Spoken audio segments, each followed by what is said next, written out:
ये तीसरी most important person है। बात है 2011-12 की, जब भारत में एंटी करप्शन मूवमेंट आम आदमी पार्टी के द्वारा हाईजैक होने के कुछ महीने पहले ईस्ट दिल्ली की तरफ से आम आदमी पार्टी का इंचार्ज बना दिया जाता है। 2022 से 2023 तक ये दिल्ली में पब्लिक अकाउंट में चेयरमैन तो बनी रहती है। जब ये दिल्ली के लिए खड़ी हुई तो इनको जीत हासिल होगी, जबकि ठीक 1 साल पहले इनको करारी हार देखने को मिली थी। ये कहे कि इनसे मोस्ट डिजर्विंग पर्सन आम आदमी पार्टी में आज के कंडीशन पे तो बिल्कुल नहीं है। एंटी करप्शन मूवमेंट की तरफ झुकाव बढ़ने लगा। आम आदमी पार्टी पहली बार इलेक्शन लड़ रही थी, तब मैनिफेस्टो ड्राफ्टिंग में ये इम्पोर्टेंट मेंबर का रोल प्ले कर रही थी।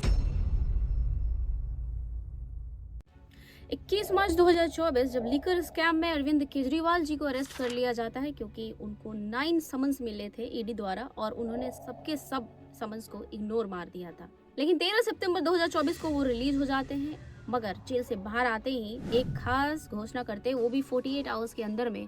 और ये घोषणा है उनके पद की, यानी दिल्ली का जो सीएम है वो केजरीवाल जी नहीं, कोई दूसरा होगा। आतिशी मरलेना ये दिल्ली के एजुकेशन मिनिस्टर हैं और इनको ही सीएम पद के लिए अरविंद केजरीवाल जी या आम आदमी पार्टी चुनती है।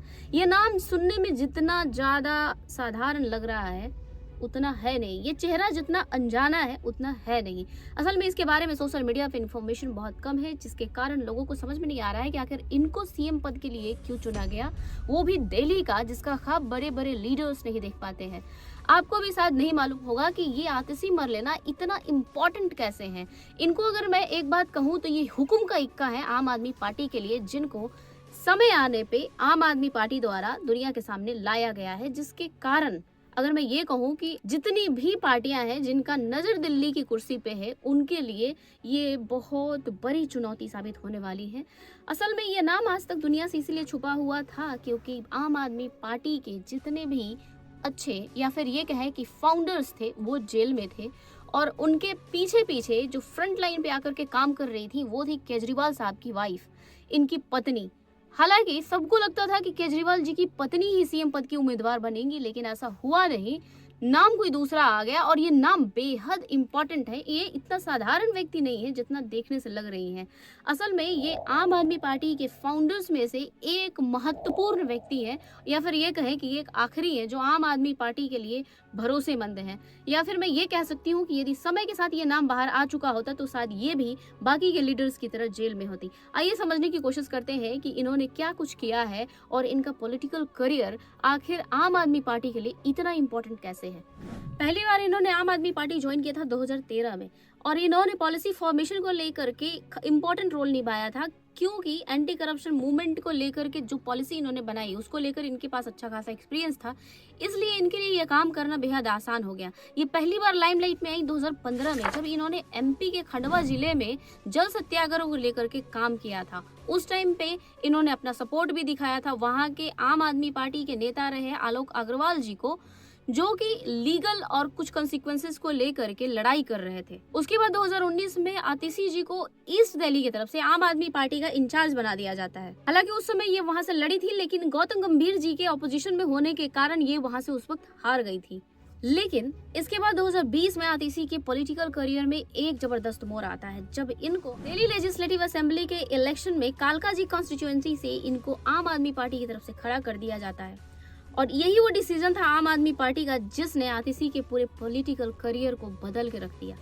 जिस समय ये दिल्ली से चुनाव लड़ रही थी, इनके ऑपोजिशन में थी धर्मवीर जी बीजेपी के। कमाल की बात यह है कि उस टाइम पे धर्मवीर जी को इन्होंने 11,000 वोटों से हरा दिया था, और आतिशी की इसी जीत को देखते हुए इनको मिलती है दिल्ली की कैबिनेट मिनिस्ट्री, जिसमें इनको कुछ इंपॉर्टेंट रोल मिलते हैं। 2022 से 2023 तक ये दिल्ली में पब्लिक अकाउंट में चेयरमैन तो बनी रहती है, साथ ही साथ इनके पास कुछ और भी डिपार्टमेंट होते हैं, जैसे की women and child welfare, minority welfare या फिर एजुकेशन मिनिस्ट्री। लेकिन अब एक ऐसा समय आया है जब ये दिल्ली की सीएम बन गई हैं। लेकिन सबसे बड़ा सवाल ये है कि 2019 से 2020 यानी इस एक साल में इन्होंने ऐसा क्या कर दिया कि इनको चुना गया दिल्ली के सीएम पद के लिए, जबकि केजरीवाल जी अपनी पत्नी को नहीं चुने, और भी कई सारे नामी चेहरे हैं उनको साइड में रखा, इनको चुना। तो आज के इस एपिसोड में वही हम समझने की कोशिश करेंगे कि इन्होंने ऐसा क्या किया था इस 1 साल के ड्यूरेशन में। चलिए एक एक करके देखने की कोशिश करते हैं। ध्यान दिया जाए तो 2019 से 20 के बीच में बस 1 साल का ही फर्क है, जबकि ठीक 1 साल पहले ये चुनाव में खड़ी हुई थी और इनको करारी हार मिली थी। उसके पीछे रीजन ये था कि मोदी के नाम का लहर पूरे देश में था। मोदी जी के नाम पे ही कोई भी चुनाव में खड़ा हो जाए तो उसको जीत हासिल हो जाती थी। बस इसी का खामियाजा भुगतने को मिला इनको भी, और ये भी बहुत बुरी तरीके से हार गई। लेकिन ठीक 1 साल बाद जब ये खड़ी होती है तो ये 11,000 वोट से कैसे जीत जाती है वो समझने की हम कोशिश करेंगे। असल में दिल्ली के लिए जो पहली पसंद है वो है केजरीवाल, लेकिन देश के लिए पसंद है मोदी जी। और यही वो कारण था कि उस वक्त दिल्ली में जो भी चुनाव चल रहे थे उसमें इनका खड़ा होना इनको बैकफायर किया था। लेकिन जब ये दिल्ली के लिए खड़ी हुई तो इनको जीत हासिल होगी, जबकि ठीक 1 साल पहले इनको करारी हार देखने को मिली थी। इनकी जीत के पीछे सबसे बड़ा रीजन था एजुकेशन पॉलिसी, जो आम आदमी पार्टी के मैनिफेस्टो का इम्पोर्टेंट हिस्सा था, या फिर ये कहें कि दिल्ली के एजुकेशन को सुधारना one of the most challengeable work में से था, जिस पे आम आदमी पार्टी ने बहुत अच्छे से काम करा और उसका रिजल्ट देखने को मिलता है चुनाव में। यदि चुनाव के टाइम के हम जितने भी भाषण देखेंगे तो आतिशी जी का जितना भी स्पीच है वो ज्यादातर एजुकेशन, हेल्थ या फिर वुमेन सेफ्टी पे है, जो कहीं ना कहीं से उनको एक अच्छा खासा सपोर्ट दे रहा था, क्योंकि पार्टी इस पे काम कर रही थी, जो काम दिख भी रहा था दिल्ली वालों को। असल में आतिशी जिनके खिलाफ चुनाव लड़ रही थी वो कभी आम आदमी पार्टी के लीडर हुआ करते थे, जो बाद में बीजेपी ज्वाइन कर लेते हैं, जिसके कारण आतिशी को एक अच्छा खासा फायदा हो जाता है और ये चुनाव जीत जाती हैं। मैं बात कर रही हूँ 2013 में हरमीत सिंह जी, जो बीजेपी के धर्मवीर सिंह को कालका जी से हराए थे, लेकिन आगे चल के धर्मवीर सिंह बीजेपी को ज्वाइन कर लेते हैं और वो खड़े हो जाते हैं आतिशी के खिलाफ, जिसके कारण आतिशी को एक अच्छा खासा बेनिफिट मिलता है और वो धर्मवीर सिंह को हरा देती है। इसके पीछे मेन कारण ये हो सकता है कि पार्टी बदलना या फिर लोगों के भरोसे को खो देना, कि आप कभी ये पार्टी ज्वाइन कर लेते हैं, कभी वो पार्टी ज्वाइन कर लेते हैं। अब ये तो रही सिर्फ चुनाव की बात कि आतिशी की जीत कैसे हुई। अब चलिए चलते हैं 2012 में, यानी आज से ठीक 12 साल पहले जब शुरुआत होती है आम आदमी पार्टी की, उस टाइम की, या फिर बिल्कुल इनिशियल स्टेज जो था आम आदमी पार्टी के फॉर्मेशन की उस टाइम पे, तब आम आदमी पार्टी के 2-4 लोग ही बहुत खास हुआ करते थे, जिनमें से कि तीनों के तीनों आज जेल जा चुके हैं आतिशी को छोड़ करके, या फिर ये कहे कि इनका नाम सामने नहीं आया इसलिए इनको जेल नहीं भेजा गया, या इनको किसी करप्शन में फंसाना किसी भी पॉलिटिकल पार्टी के लिए थोड़ा मुश्किल हो सकता था, क्योंकि इनके बारे में ज्यादा चर्चाएं सामने नहीं आई थी।